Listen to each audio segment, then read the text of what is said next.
Hey, everyone. What is going on? Lauren Sisler here with AL.com. Welcome into our Week 6 SEC Insider brought to you by All South Appliance Group.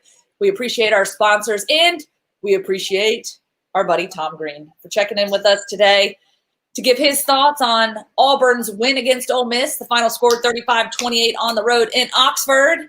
And let's just start with Bo Nix and Seth Williams. And why don't we kick things off with this lovely play that I sent Auburn on the edge and obviously gave them the 35-28 win.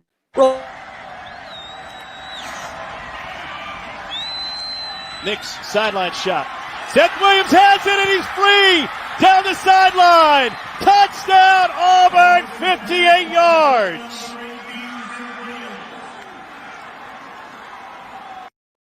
So we'll start there. Obviously, Bo Nix has been known to play better at home, not as well on the road. We saw some frustration with he and his receivers last week, and Seth Williams being one of those in the South Carolina game. And now, well, the chemistry seemed a little bit better this time. What were your thoughts? Yeah, well, I mean, first off, this was one of Bo's best road performances in his career so far. He completed 76% of his passes, didn't make any mistakes. His completion percentage probably should have been a little bit better. There are a few drops there by receivers too. So, overall, it's just a really clean game for Bo. And to see him and Seth bounce back the way they did after, they weren't on the same page in that South Carolina game, the ESPN cameras, caught them having a little tiff on the sideline at one point in the third quarter. The way they responded on the road in what was really a make or break game for this team was really impressive. I mean, Bo targeted him 10 times, caught 8 passes for 150 yards, game-winning touchdown, which, A, that was a great throw by Bo, and B, just the hand strength by Seth to, haul that in right there on the sideline and then change direction upfield and score the touchdown in, the final 71 seconds is really impressive. But, they connected 8 times. 4 of those were on third downs. Auburn had 3rd and 4 different times. Each of those times, Bo went to Seth Williams, and they averaged 13.5, yards per reception on those plays. So, really it was just, a great bounce back performance for those two. And, Bo said it best after the game. Those guys, they're going to bump heads every now and then, but, they're going to have performances like last week sometimes, and they're going to have bounce back efforts like they did this week.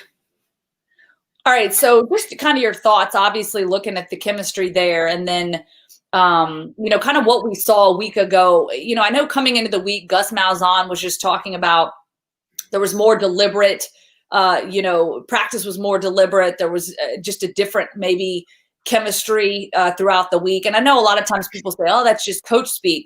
But based on sort of those comments and then obviously what we saw on the field, what was your big takeaway with sort of what we saw a week ago and then maybe now with the offense and just the overall game plan going in?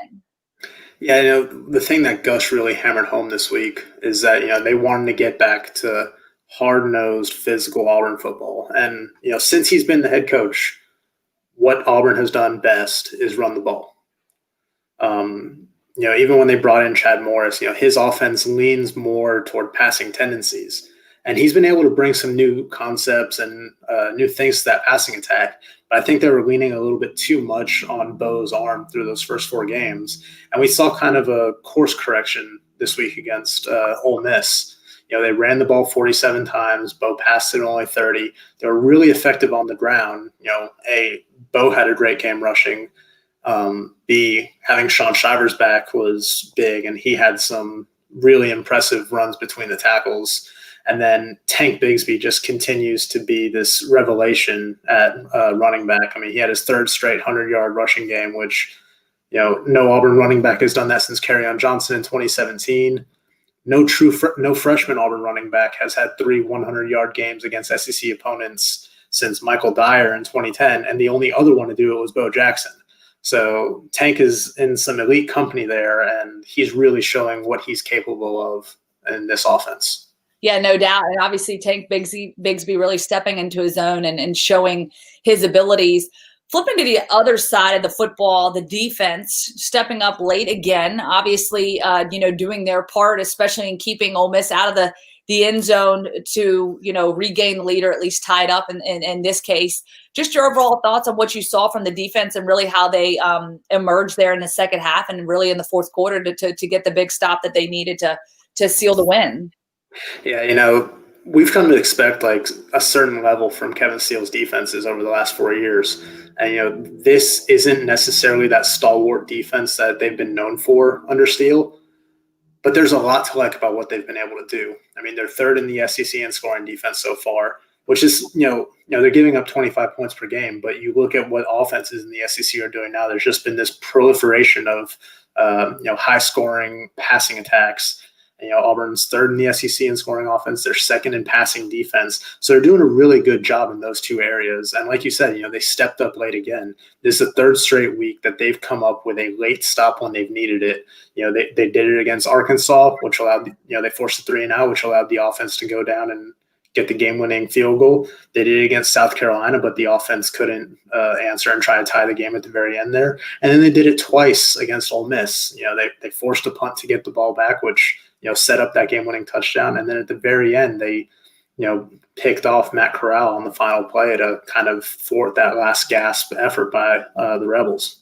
So, again, there's just a lot of things to like about this defense has been doing, but there's still some key areas that they can really stand to improve in the second half of the season.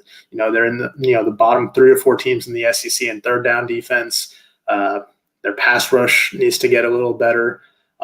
And just their rushing defense, Ole Miss rushed for 283 yards against them. I think some of that was, just a byproduct of the game plan of trying to limit Ole Miss's passing attack and keeping everything in front of it. But still, they need to do a better job in those 3 areas over these next 5 games. All right. And then another key area, special teams, just your overall thoughts on special teams and where they can clean things up to kind of, take that next step and obviously improve heading into the back half of the season. Yeah, they had some uncharacteristic mistakes, and I think some of that was, a wet field, some wet conditions there in Oxford. You had that high snap on the punt attempt that, really set Ole Miss up with some great field position, even though the Rebels squandered that with a fake field goal attempt, which Roger McCreary sniffed out. You had a botched snap on a extra point attempt, which almost cost them the game too. And then you had a holding penalty that brought back a 100-yard kickoff return touchdown by Tank Bigsby, even though, a lot of people will dispute whether that was a legitimate call. And, I think they have their gripes there. And then, of course, kind of the non-call there on the kickoff return where, the ball may or may not have touched Sean Shiver's finger late in the game. So, they were fortunate that those errors and miscues didn't really come around and bite them. But it's definitely something that they need to clean up. And Gus Malzahn even said last night in practice, they kind of put an emphasis on some of those things just to, tidy things up. Yep, no doubt about it. So certainly looking forward to the road ahead, what's to come. Obviously, it doesn't get much easier from here, but we appreciate your insight as always, Tom. And we appreciate our sponsors, All South Appliance Group, a proud sponsor of SEC Insider, inviting you to visit us online at myallsouth.com or at any one of our showrooms across Alabama, Tennessee,